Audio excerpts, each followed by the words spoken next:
दोस्तों, हमारा ब्रह्मांड इतना विशाल है कि चाहे अब तक अनगिनत अंतरिक्ष यानों को अंतरिक्ष में भेजा जा चुका है, लेकिन ब्रह्मांड के आकार और पसार का कोई अनुमान नहीं लगाया जा सका।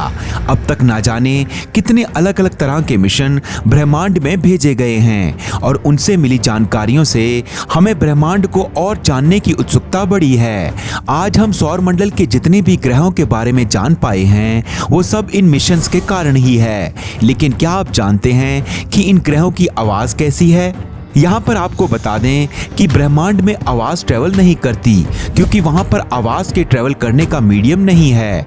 लेकिन दोस्तों, अंतरिक्ष यान वहाँ से साउंड वेव के फॉर्मेट में आवाज को भेजते हैं। वैज्ञानिक इसे ऑडियो में कन्वर्ट करते हैं और इसके बाद ही उस ग्रह की आवाज हमें सुनाई देती है।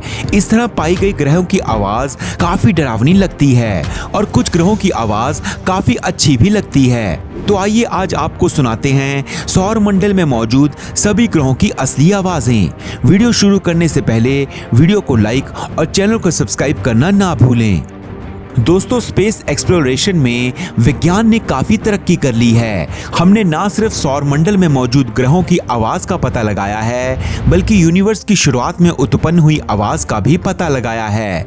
वैज्ञानिकों ने 13.8 मिलियन साल पुरानी रेडिएशंस को कंप्यूटर सिमुलेशन की मदद से साउंड वेव में बदलकर यूनिवर्स के शुरुआती दौर की आवाज को भी जानने की कोशिश की है। इन एक्सपेरिमेंट्स के चलते वैज्ञानिक बिग बैंग के 4 लाख साल बाद की आवाज को सुन पाने में सफल रहे हैं। जब हम कॉस्मोस की शुरुआती मिलियन ईयर्स की आवाज को 20 सेकंड में कंप्रेस करते हैं तो हमें संगीत की जगह पहले गड़गड़ाहट फिर भारी आवाज सुनने को मिलती है, जो कि ब्रह्मांड के पहले तारे के निर्माण की आवाज को दर्शाती है।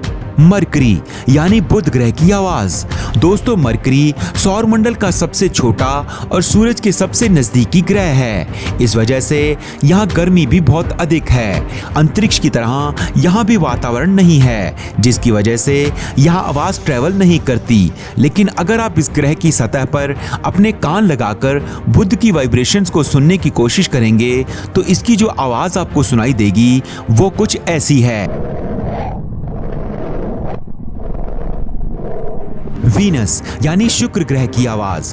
पृथ्वी का सिस्टर प्लैनेट कहे जाने वाला वीनस हमारे सौर मंडल का दूसरा ऐसा ग्रह है जहां के वातावरण में कार्बन डाइऑक्साइड की मोटी परत मौजूद है। इसी वजह से वीनस की आवाज की पिच काफी गहरी होती है। वोकल कॉर्ड्स काफी धीरे वाइब्रेट होती हैं। इस ग्रह पर साउंड की स्पीड पृथ्वी की तुलना में बहुत तेज होती है। वीनस पर बिजली कड़कती है, इसलिए हमें वीनस की आवाज में लाइटनिंग की आवाज भी सुनने को मिलती है। ऐसे में जब हम वीनस से आने वाली साउंड वेव्स को सुनते हैं तो हमें ऐसी आवाज सुनने को मिलती है।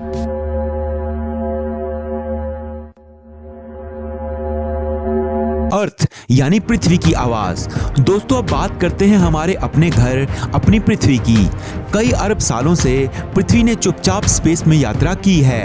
बिना किसी आवाज के हमारी पृथ्वी सूरज के चारों ओर घूमती जा रही है। विज्ञान की नजर से देखा जाए तो अन्य सभी ग्रहों की तरह सूरज का चक्कर लगाते हुए पृथ्वी भी आवाज करती है। हम पृथ्वी की आवाज पर अगर ध्यान देते हैं तो सुनने में ये हमें हम जैसी लगती है। वैज्ञानिक पृथ्वी की इस आवाज को अर्थ हम कहकर बुलाते हैं। इस आवाज का कारण वैज्ञानिक माइक्रोसिज्म्स फिनोमेना को मानते हैं, जो कि लो फ्रीक्वेंसी और लॉन्ग पीरियड भूकंपीय तरंगे हैं जो लगातार अर्थ क्रस्ट से गूंजती रहती हैं। सुनते हैं पृथ्वी की आवाज। मार्स यानी मंगल ग्रह की आवाज। अब बात करते हैं मंगल ग्रह की आवाज की। सौर मंडल का ये चौथा ग्रह हमारी कल्पना से थोड़ा सा शांत है।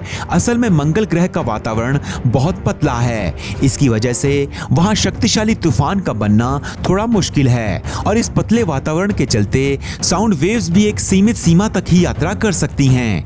नासा के इनसाइट लैंडर द्वारा रिकॉर्ड की गई मार्स की साउंड वेव हमें इसकी आवाज सुनाती है। सिस्मोमीटर से रिकॉर्ड की गई इन वेव्स को मार्स की हवा और वहां की सिस्मिक वाइब्रेशन की मदद से रिकॉर्ड किया गया है। सुनने में मार्स की आवाज काफी टोन्ड और मैग्नीट्यूड वाली है, जिसमें गड़गड़ाहट साफ तौर पर सुनाई देती है। पृथ्वी पर भूकंप कुछ सेकंड्स में आ और जा सकते हैं, लेकिन मार्स पर भूकंपीय तरंगें 1 या 2 मिनट के लिए बचती हैं। सिस्मोमीटर से रिकॉर्ड की गई ये वेव्स मार्स के वातावरण से जुड़े कई राजों को खोलती हैं। तो आइए सुनते हैं।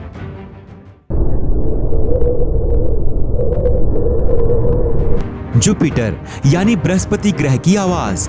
हमारे सौरमंडल का सबसे बड़ा ग्रह जुपिटर सबसे बड़ा गैस जायंट भी है। आकार में बड़ा होने की वजह से जुपिटर से मिलने वाली साउंड में काफी नॉइज पाया जाता है। साथ ही जुपिटर इंटेंस रेडियो स्टॉर्म्स को बनाता है, जो प्लेनेट और उसके नेचुरल सैटेलाइट्स के बीच बनता है। जुपिटर पर भेजा गया नासा का जूनो मिशन जब इस शक्तिशाली मैग्नेटिक फील्ड को पार करके ग्रह पर पहुंचा, तो वहां रिकॉर्ड की गई रेडियो सिग्नल को साउंड वेव में कन्वर्ट करने पर हमें लाइटनिंग और गड़गड़ाहट की आवाज सुनाई देती है। जुपिटर के मैग्नेटोस्फीयर में घुसने पर सबसे पहले जूनो ने बाओ शॉक यानी झटके को महसूस किया, जिसके बाद उसे भारी टर्बुलेंस से गुजरना पड़ा। जुपिटर पर जूनो ने सूरज से आने वाले चार्ज पार्टिकल्स के प्लाज्मा वेव के सिग्नल्स को पकड़कर हमें भेजा। इन सभी सिग्नल्स को जब हम साउंड वेव में बदलते हैं तो शक्तिशाली मैग्नेटिक फील्ड के चलते अजीब डरावनी और गर्जने वाली आवाजें सुनने को मिलती हैं। जुपिटर का साउंड आप सुन सकते हैं। सैटर्न यानी शनि ग्रह की आवाज। दोस्तों, अब बात करते हैं शनि ग्रह की आवाज की। सैटर्न सौर मंडल का दूसरा सबसे बड़ा गैस जायंट है। ये इंटेंस रेडियो एमिशंस का बहुत बड़ा सोर्स है।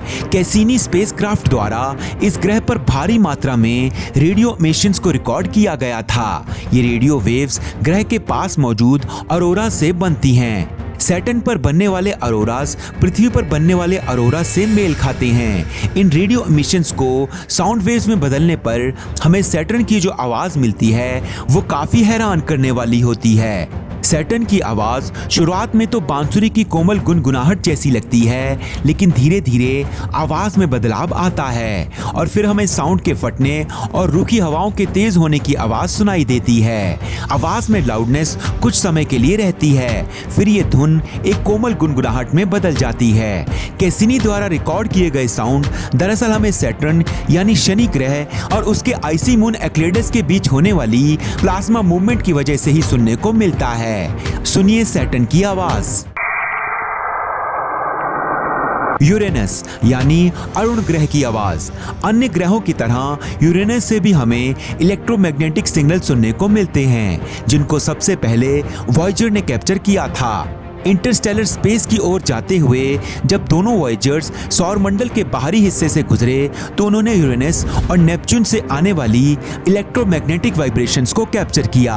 नासा ने वॉयेजर से मिले डेटा को जब साउंड वेव्स में कन्वर्ट किया तो हमें यूरेनस से आने वाली आवाज का पता लगा। 13 रिंग्स यानी 13 छल्लों और उसके बहुत सारे स्पेस डेब्री से घिरे होने के कारण यूरेनस की आवाज सुनने में हमें गूंजती हुई सुनाई देती है। एक गैस जायंट होने की वजह से इस ग्रह से आने वाली आवाज खाली वैक्यूम की है, जो अभी आप सुन पा रहे हैं। नेपच्यून यानी वरुण ग्रह की आवाज। जैसे कि हमने आपको बताया कि वॉयेजर ने यूरेनस और नेपच्यून से आने वाली इलेक्ट्रोमैग्नेटिक वाइब्रेशंस को कैप्चर किया था, तो नेपच्यून भी आवाज के मामले में यूरेनस जैसा ही है। वॉयेजर द्वारा कैप्चर की गई इस ग्रह की इलेक्ट्रोमैग्नेटिक वाइब्रेशन से हमें समुद्र पर आने वाली लहरों की आवाज सुनाई पड़ती है, और अब जो आप सुनने जा रहे हैं वो है नेपच्यून की आवाज। तो दोस्तों, ये थी हमारे सौर मंडल के ग्रहों में उत्पन्न होने वाली रहस्यमय आवाजें। इन आवाजों से हमें ब्रह्मांड की फिजिकल प्रॉपर्टीज और उस पर काम करने वाले फिनोमिना की जानकारी मिलती है। दोस्तों, कौन से ग्रह की आवाज ने आपको सबसे ज्यादा चौंकाया? हमें कमेंट में लिखकर जरूर बताएं। वीडियो को लाइक और शेयर करें। हमारे चैनल को सब्सक्राइब करना ना भूलें। मिलते हैं एक और ऐसी नॉलेज से भरी वीडियो के साथ, और तब तक के लिए दिल से धन्यवाद।